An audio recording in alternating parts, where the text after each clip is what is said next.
Sir, നാളിതുവരെ നമ്മൾ സാധാരണക്കാരൻ കേൾക്കാത്ത ഈ വിമാന കമ്പനിയുമായി ബന്ധപ്പെട്ട യാത്രക്കാരെ വലയ്ക്കുന്ന ഒരു വിഷയം കഴിഞ്ഞ കുറേയധികം ദിവസങ്ങളായി നമ്മുടെ മുഖ്യധാരാ മാധ്യമങ്ങളിൽ ചർച്ചയാക്കുന്നുണ്ട്. ഞാൻ ഒരുപാട് വളച്ചു കിട്ടുന്നില്ല. ഇൻഡിഗോ എന്ന ഒരു വിമാന കമ്പനിയും അവർ വരുത്തി വയ്ക്കുന്ന യാത്രക്കാർക്ക് വരുത്തി വയ്ക്കുന്ന വൻ ബുദ്ധിമുട്ടുകളെക്കുറിച്ചുമുള്ള വാർത്തയാണ് നമ്മൾ കേൾക്കുന്നത്. അതിൻ്റെ CEO സാറ് തന്നെ പറഞ്ഞ് എനിക്കുള്ള അറിവാണ്, അദ്ദേഹം ഒരു ഫ്രഞ്ചുകാരനാണെന്നാണ് പറഞ്ഞത്. പീറ്റർ ഡച്ചുകാരൻ, അതെ, ഡച്ചുകാരൻ എന്നാണ്. പീറ്റർ യെൻസ്റ്റേഴ്സ് എന്നാണ് അദ്ദേഹത്തിൻ്റെ പേര്. അപ്പോൾ സാർ, നമുക്കിവിടെ നിരവധി വിമാന കമ്പനികൾ ഇവിടെ വന്നു പോകുന്നുണ്ട്. നമുക്ക് നമ്മുടെ തന്നെ എയർ ഇന്ത്യ പോലുള്ള കമ്പനികളുണ്ട്. സാർ, പർട്ടിക്കുലർ ഈ ഒരു ഇൻഡിഗോ എന്ന വിമാന കമ്പനി ഇങ്ങനെ യാത്രക്കാരെ ബുദ്ധിമുട്ടിക്കുന്നതിൽ മറ്റെന്തെങ്കിലും വൻ ഗൂഢാലോചന രാജ്യാന്തര തലത്തിലോ മറ്റോ ഉണ്ടോ, അല്ലെങ്കിൽ നമ്മുടെ രാജ്യത്തിനകത്തുണ്ടോ? എന്താണ് ഇതുകൊണ്ടുണ്ടായിരിക്കുന്നത്? ഈ വിമാന കമ്പനി ഉണ്ടാക്കിയിരിക്കുന്ന തടസ്സങ്ങളെ സംബന്ധിച്ച് സാധാരണക്കാരന് മനസ്സിലാവുന്ന രീതിയിൽ ഒന്ന് വ്യക്തമാക്കാമോ? ഇന്ത്യയുടെ വ്യോമയാന രംഗത്ത് ഈ കഴിഞ്ഞ കുറച്ച് ദിവസങ്ങളായിട്ട് വലിയ പരിഭ്രാന്തിയും, അതായത് ഇംഗ്ലീഷിലെ ഈ കെയോസ് എന്നൊരു വാക്കുണ്ട്, ആ ഒരു ഒരു ഒരു വല്ലാത്ത ഒരു പ്രതിസന്ധി ഉടലെടുത്തിരിക്കുകയാണ്. ഈ പ്രതിസന്ധിയുടെ കാരണം ഇന്ത്യയുടെ ആഭ്യന്തര വ്യോമയാന മാർക്കറ്റിന്റെ 65% നിയന്ത്രിക്കുന്ന ഇൻഡിഗോ എയർലൈൻസ് എന്ന വിമാന കമ്പനിയുടെ പ്രവൃത്തി മൂലമാണ്. അവിടുത്തെ വിഷയം എന്താണെന്ന് ചോദിച്ചാൽ, ഇൻഡിഗോ അവരുടെ ജീവനക്കാരെ കൊണ്ട് അനുവദിച്ചതിലധികം സമയം ജോലി ചെയ്യിക്കുക. അങ്ങനെ ചോദിച്ചു കഴിഞ്ഞാൽ ഇന്ത്യയിലെ എല്ലാ കമ്പനികളിലും ഈ മണിക്കൂർ ജോലി ആണോ ഉള്ളത്? ഒന്നുമല്ല. ബിസ്മാനോ അല്ലെങ്കിൽ മറ്റെന്തെങ്കിലും സ്ഥാപനത്തിലെ ഒരു അക്കൗണ്ടന്റോ പോലെ അല്ല. തീർച്ചയായിട്ടും. പക്ഷെ അതുപോലല്ല വിമാനത്തിൽ. കാരണം വിമാനത്തിലെ പൈലറ്റ് അദ്ദേഹത്തിന് ശാരീരികമായി എന്ത് അസ്വസ്ഥത ഉണ്ടായാലും, ഒരു ക്ഷീണം ഉണ്ടായാലും, അത് പൈലറ്റിനെ മാത്രമല്ല, അതിൽ മുഴുവൻ യാത്രക്കാരുടെ ജീവനും അപകടത്തിലാവും. പിന്നെ ഒരു വിമാനം താഴെ വീണാൽ അതിലെ യാത്രക്കാർ മാത്രമല്ല മരിക്കുന്നത്. താഴെ വീഴുന്ന സ്ഥലത്ത് ജനവാസ കേന്ദ്രമാണെങ്കിൽ അവിടെയൊക്കെ വലിയ ഒരു വലിയ ദുരന്തം ഉണ്ടാവും. അഹമ്മദാബാദിൽ നമ്മൾ കണ്ടതാണത്. ബിൽഡിങ്ങിന്റെ ഹോസ്റ്റലിന്റെ മുകളിൽ വീണിട്ട് എന്താണ് സംഭവിച്ചത്? അപ്പോ ഇത്തരം കാര്യങ്ങളിൽ നിയമം കടുകട്ടിയായിട്ട് കൃത്യമായിട്ട് നിയമം പാലിക്കണമെന്നുള്ളതാണ് വ്യവസ്ഥ. അന്താരാഷ്ട്ര തലത്തിൽ അത് എല്ലാ വിമാന കമ്പനികളും പാലിക്കുന്നതാണ്. പക്ഷേ ഇൻഡിഗോ ആ മോഡൽ അല്ലായിരുന്നു. ഇൻഡിഗോ പരമാവധി ജീവനക്കാരെ ചൂഷണം ചെയ്യുകയും അങ്ങനെ അവരെ കൊണ്ട് അധികം പണിയെടുപ്പിക്കുകയും ഒക്കെ ചെയ്തു. അങ്ങനെ പൈലറ്റുമാരുടെ സംഘടന ഇതിനെതിരെ കോടതിയിൽ പോയി. ഹൈക്കോടതി വളരെ കൃത്യമായ മാനദണ്ഡങ്ങൾ ഇതിന് പാലിക്കാൻ പറഞ്ഞു. ഇൻഡിഗോ മാനേജ്മെന്റ് എനിക്ക് തോന്നുന്നു സുപ്രീം കോടതി പോയെന്ന് തോന്നുന്നു. പക്ഷെ അവിടെയും അവർക്ക് രക്ഷ കിട്ടിയില്ല. അങ്ങനെ ഈ കഴിഞ്ഞ 2 വർഷം മുമ്പ് അന്തിമ വിധി വന്നതാണ്. ഈ 2 വർഷമായിട്ടും ഇവർക്ക് ഈ വിധി നടപ്പാക്കാൻ പറ്റിയില്ലെങ്കിൽ എന്താണ്, അവരതിൽ ഒരു അനാസ്ഥ കാണിച്ചു എന്നുള്ള ഒരു നിഗമനത്തിലേക്കാണ് കാര്യങ്ങൾ എത്തിച്ചേരുന്നത്. ഇവിടെ ഇപ്പോൾ ഇത് വലിയ ഗൗരവമുള്ള വിഷയമായിട്ട് മാറിയിരിക്കുകയാണ്. പ്രധാനമന്ത്രിയുടെ ഓഫീസ് നേരിട്ട് ഇടപെട്ടിരിക്കുകയാണ്. പ്രധാനമന്ത്രിയുടെ ഓഫീസിലേക്ക് സമൺ ചെയ്തിട്ടുണ്ട്, വിളിച്ചു വരുത്തിയിരിക്കുകയാണ്. ഈ ഇൻഡിഗോയുടെ CEO ആയിട്ടുള്ള ഡച്ചുകാരനായ പീറ്റർ എൽബേഴ്സിനെയും, CEO ആണ് പീറ്റർ എൽബേഴ്സിനെയും മറ്റ് 2, അതായത് എനിക്ക് തോന്നുന്നത് chief operating officer, chief financial officer, അവരെയൊക്കെ തന്നെ പ്രധാനമന്ത്രിയുടെ ഓഫീസ് നേരിട്ട് വിളിച്ചു വരുത്തിയിരിക്കുകയാണ് വിശദീകരണത്തിന്. പിന്നെ മാത്രവുമല്ല, കനത്ത ഫൈൻ ഇൻഡിഗോയ്ക്ക് മേൽ ചുമത്താനും പ്രധാനമന്ത്രിയുടെ ഓഫീസ് തീരുമാനിച്ചിരിക്കുന്നുണ്ട്. ഇവിടെ വലിയൊരു ചോദ്യം ഉള്ളത്, എന്നോട് അയ്യപ്പദാസ് ചോദിച്ചു, ബാക്കിയുള്ളവർക്കൊക്കെ ഈ നിയമം അനുസരിക്കാമെങ്കിൽ എന്താ ഇയാൾക്ക് നിയമം അനുസരിക്കുക? ഈ പണ്ട് ചോദിക്കുന്ന പോലെ, ഇയാൾ എവിടുത്തെ പപ്പുള്ളിയാണെന്ന് ചോദിക്കുന്ന പോലെ ആണിത്. ഈ ഇതൊരു അങ്ങ് കൈ കഴുകിയിട്ട് ഞാൻ ഇച്ചിരി വലിയ ആളാണ്, അതുകൊണ്ട് എനിക്ക് നിയമം പറ്റത്തില്ല എന്ന് പറഞ്ഞ് രക്ഷപ്പെടാൻ ഇപ്രാവശ്യം നടക്കില്ല. ഇപ്രാവശ്യം എല്ലാ കാലത്തും ഈ കക്കുന്നവൻ ഒരു പ്രാവശ്യം ചിലപ്പോൾ വീഴും. ആ വീഴുന്ന പിടിക്കപ്പെടും. അതിലേക്കാണ് ഇപ്പൊ കാര്യങ്ങൾ നീങ്ങുന്നത്. ഇപ്പോഴത്തെ ഒരു ചോദ്യം, അതായത് 2 വർഷം കൊണ്ട് ഇവർക്ക് അവര് 1000 പൈലറ്റുമാരെ റിക്രൂട്ട് ചെയ്യണമെന്നൊക്കെ പറയുന്നുണ്ടെങ്കിലും ഞാൻ നിഷ്പക്ഷരായ നിരീക്ഷകരുടെ അഭിപ്രായത്തിൽ ഈ ഒരു 100 പൈലറ്റുമാരെയെങ്കിലും അടിയന്തരമായിട്ട് റിക്രൂട്ട് ചെയ്തിരുന്നെങ്കിൽ ഈ പ്രതിസന്ധി ഒരു വലിയ അളവിൽ ഒഴിവാക്കാമായിരുന്നു എന്നാണ് പറയുന്നത്. 100 പൈലറ്റുമാരെ റിക്രൂട്ട് ചെയ്യാൻ ഇവർക്ക് തീർച്ചയായിട്ടും പറ്റും. പിന്നെ ഇൻഡിഗോയുടെ ഒരു പ്രത്യേകത, ഇൻഡിഗോ ഈ 2025 ഇപ്പോൾ ഈ നവംബർ ഒടുവിൽ വരെയുള്ള അവരുടെ കണക്കുകൾ പരിശോധിച്ചാൽ 7000-ലധികം കോടി രൂപ ലാഭം ഉണ്ടാക്കിയ ഒരു സ്ഥാപനമാണ്. തീർച്ചയായിട്ടും. അവരുടെ മൊത്തം ഈ വർഷത്തെ ടേൺ ഓവർ എന്ന് പറയുന്നത്, റവന്യൂ എന്ന് പറയുന്നത് 81,000 കോടി രൂപയോളമാണ് ടേൺ ഓവർ. 37,000-ലധികം ജീവനക്കാർ ജോലി ചെയ്യുന്ന ഒരു മഹാപ്രസ്ഥാനം. അവർക്ക് സാമ്പത്തികമായിട്ട് ബുദ്ധിമുട്ടൊന്നുമില്ല. കൂടുതൽ ജീവനക്കാരെ അപ്പോയിന്റ് ചെയ്തതിൽ അവർക്ക് ഇനി ഒരു 1,000-2,000 കോടി രൂപ ശമ്പള ഇനത്തിൽ ചെലവഴിച്ചാലും അവർക്ക് ഒരു പ്രശ്നവും ഉണ്ടാവാൻ പോകുന്നില്ല. ഇൻഡിഗോ കാലങ്ങളായിട്ട് നിയമങ്ങളെല്ലാം ലംഘിക്കുകയാണെന്നാണ് പറയുന്നത്. അതിൻ്റെ ഏറ്റവും ഒടുവിലത്തെ ഉദാഹരണമാണിത്. അതാണ് ഇതിൻ്റെ പിന്നിൽ ഒരു ഗൂഢാലോചനയുണ്ടോ എന്നുള്ള രീതിയിൽ വരെ സംശയം നീളുന്നതിൻ്റെ കാര്യം. കാരണം ഈ പ്രതിസന്ധി ഉണ്ടായത് റഷ്യൻ പ്രസിഡന്റ് വ്ളാഡിമിർ പുടിന്റെ ഇന്ത്യ സന്ദർശന വേളയിലാണ്. ആ കറക്റ്റ് സമയത്താണ്. അതെന്താണ് അങ്ങനെ വന്നത്? ഈ 2 കൊല്ലം ഇവർക്ക് സമയം ഉണ്ടായിരുന്നല്ലോ. ഈ 2 കൊല്ലം അവസാനിക്കാറാവുമ്പോഴാണോ ഇതൊക്കെ ഉണ്ടാവുന്നത്? ഒന്നാമത്തെ വിഷയം. പിന്നെ അതിനേക്കാൾ വലിയൊരു ഗൗരവമുള്ള വിഷയം, ഈ വിമാനങ്ങളൊക്കെ തന്നെ അവര് യാത്രക്കാരെ കയറ്റാനായിട്ട് വിമാനത്തിന്റെ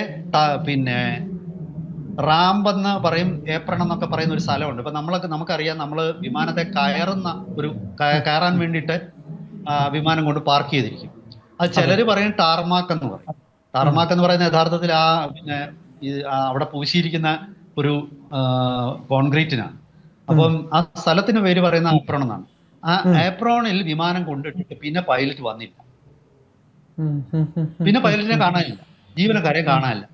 ഇതിന്റെ പ്രശ്നം എന്താണെന്ന് വെച്ചാൽ, ഈ വിമാനം അവിടെ കിടക്കുന്ന കാരണം വേറൊരു വിമാനത്തിന് അവിടോട്ട് വരാനും പറ്റുന്നില്ല. തീർച്ചയായിട്ടും ഇവർക്ക് അനുവദിച്ചിരിക്കുന്ന പാർക്കിംഗ് സ്പേസ് ഉണ്ട്. ഹാങ്ങർ എന്നാണ് പറയുന്നത്. വിമാനങ്ങൾ പാർക്ക് ചെയ്യുന്ന ഓരോ എയർപോർട്ടിലും ഹാങ്ങറുകൾ, അത് അവർ വാടകയ്ക്ക് എടുത്തിരിക്കുക. അപ്പോ ഇൻഡിഗോയുടെ ഹാങ്ങറിൽ വിമാനം ഇട്ടിരിക്കുകയല്ലായിരുന്നു. ഈ പൊതു ഇടത്തിൽ കൊണ്ട് വിമാനം പാർക്ക് ചെയ്തിട്ട് അവരങ്ങ് പോയി. അതെ, അതായത് മറ്റൊരു വിമാനത്തിന് ഈ യാത്രക്കാരെ എടുക്കാനായിട്ട് അവിടെ വന്ന് പാർക്ക് ചെയ്യാൻ പറ്റാത്ത രീതിയിൽ കാര്യങ്ങൾ അവർ വഷളാക്കി. അതിലൊരു ഗൂഢാലോചനയുണ്ട്, ഒരു നീക്കമുണ്ട്. ആ കൃത്യമായിട്ടുള്ള അത് സർക്കാർ തിരിച്ചറിഞ്ഞിട്ടുണ്ട്. അപ്പോ ഇവർക്ക് ഇവിടെ ഒരു പ്രശ്നം സൃഷ്ടിക്കണം എന്ന ഉള്ളൊരു ബോധപൂർവമായ ശ്രമം ഉണ്ടായിരുന്നു.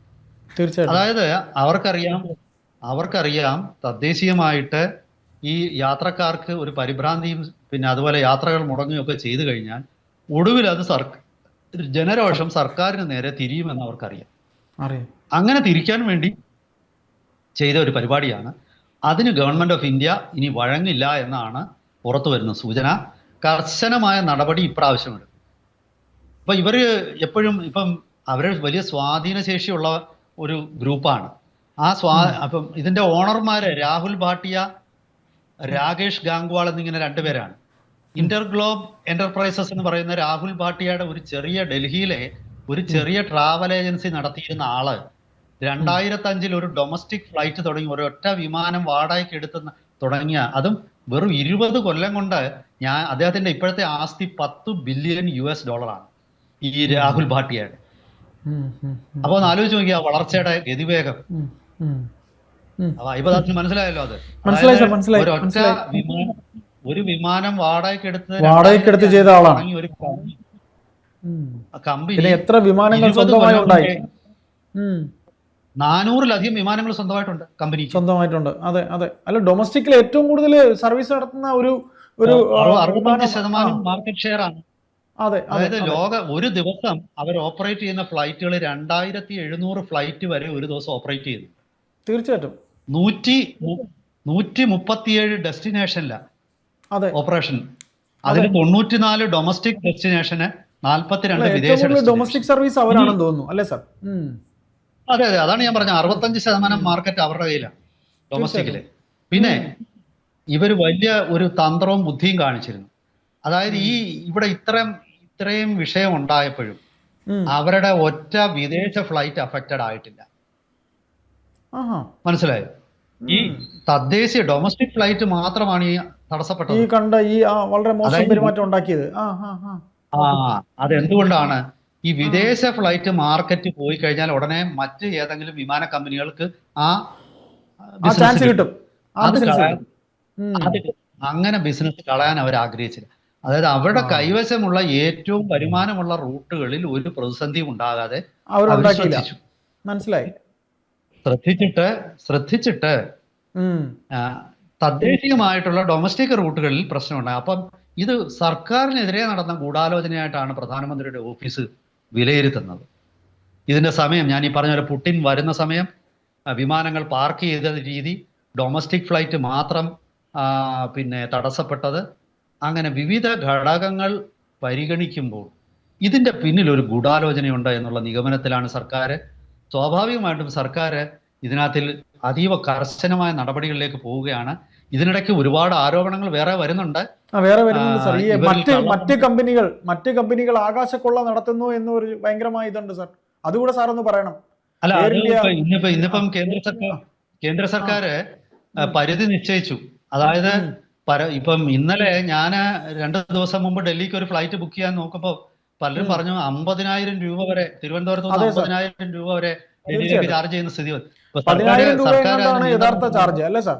10,000 രൂപ എങ്ങാണ്ടാണ് എപ്പോഴും നമുക്കൊരു, ഞാൻ ഈ കഴിഞ്ഞ, അതായത് എനിക്കറിയാം, ഒരു 1-ാം തീയതി തിരുവനന്തപുരത്ത് ലാൻഡ് ചെയ്ത ഡൽഹിയിൽ നിന്ന് വന്ന എയർ ഇന്ത്യയുടെ ഫ്ലൈറ്റിലെ 7,500-800 ടിക്കറ്റ് ഉണ്ടായിരുന്നു. എനിക്ക് കൃത്യമായിട്ട് അറിയാം, ഞാൻ ആ ടിക്കറ്റ് എടുത്ത ആണ്. അപ്പം 7,800 ടിക്കറ്റ് ഉണ്ടായിരുന്നു 1-ാം തീയതി. 1-ാം തീയതി ലാൻഡ് ചെയ്ത ഫ്ലൈറ്റിന്. അപ്പം ഇപ്പം അത് പിന്നെ 50,000 വരെ ആയി എന്ന് പറയുന്നു. തീർച്ചയായിട്ടും. പക്ഷെ സർക്കാർ ഇന്നൊരു തടയിട്ടു. ഈ പറയുന്ന ദിവസങ്ങളിലാണെങ്കിലും 17,000-ത്തിനപ്പുറം തിരുവനന്തപുരം, ഡൽഹി, ബോംബെ 15,000 സംതിങ്. അതുപോലെ ഈ രീതിയിൽ അതിനപ്പുറത്തേക്ക് ഒരു കാരണവശാലും ഈടാക്കാൻ പാടില്ല എന്നുള്ള ഒരു ലിമിറ്റ് സർക്കാർ കർശന നിർദ്ദേശം വെച്ചിട്ടുണ്ട്. അതെ. അപ്പൊ സ്വാഭാവികമായിട്ടും ഈ ഇൻഡിഗോയുടെ കുത്തക പതുക്കെ ഇന്ത്യയുടെ മാർക്കറ്റിൽ നിന്ന് ഗവൺമെന്റ് തകർക്കും എന്നാണ് ഞാൻ കരുതുന്നത്. സ്വാഭാവികമായിട്ടും ഈ ഒരു പകൽക്കൊള്ള ഇനി അധിക നാള് അവർക്ക് മുന്നോട്ട് കൊണ്ടുപോകാൻ സാധിക്കില്ല എന്ന് ഞാൻ കരുതുന്നു. സാർ ഒന്നുകൂടെ, വരുന്ന ദിവസങ്ങളിൽ സാർ ഒരു ചെറിയ കാര്യം കൂടെ, ഈ പുടിൻ വന്ന അവസരത്തിൽ ഇത്തരത്തിൽ പെരുമാറിയത് അതിൽ ദുരൂഹത കാണുന്നില്ല സാർ? അതൊരു സാർ പറഞ്ഞ ഒരു കാര്യം എടുത്തു പറയേണ്ടത്. തീർച്ചയായിട്ടും. അതായത് വിദേശ രാജ്യങ്ങൾ, അമേരിക്ക, കാരണം ഈ പാശ്ചാത്യനായ ഒരു സിഇഒ, അദ്ദേഹത്തിലൂടെ ഇന്ത്യയുടെ വ്യോമയാന രംഗത്തെ മാത്രം ലക്ഷ്യമിട്ടുകൊണ്ടാണ് ഇവരിതെല്ലാം ചെയ്തത്. അപ്പൊ നമ്മൾ ആലോചിക്കേണ്ടത്, വിമാനത്താവളങ്ങൾക്ക് നേരെ സ്പൂഫിംഗ് അറ്റാക്ക് നടന്നു. 7 വിമാനത്താവളങ്ങൾക്ക് നേരെ സ്പൂഫിംഗ് അറ്റാക്ക് നടന്നു എന്ന് കൃത്യമായിട്ട് സർക്കാർ തന്നെ സമ്മതിച്ചു. ഡൽഹി ഉൾപ്പെടെയുള്ളിടത്ത് ലാൻഡ് ചെയ്യാൻ വിമാനങ്ങൾക്ക് ബുദ്ധിമുട്ടുണ്ടായി. അതുകൂടാതെ എയർബസിന്റെ പിന്നെ വിമാനങ്ങളുടെ സോഫ്റ്റ്വെയർ തകരാറിലായി. അങ്ങനെ നിരവധി വിഷയങ്ങൾ ഈ കഴിഞ്ഞ കുറച്ച് ദിവസങ്ങളായിട്ടുണ്ട്. അപ്പം അതിന്റെ ഒരു അത് ഞാൻ പറയാൻ വിട്ടുപോയത്, എയർ ഇന്ത്യയുടെ ബോയിങ് 787 അഹമ്മദാബാദിൽ തകർന്ന സംഭവം. അങ്ങനെ നിരവധി വിഷയങ്ങൾ കഴിഞ്ഞ കുറച്ച് ദിവസങ്ങളായിട്ട് നമ്മുടെ നാട്ടിലുണ്ടാകും. നമ്മുടെ വ്യോമയാന മേഖല വലിയൊരു കുതിപ്പിലേക്ക് പോവുകയാണ്.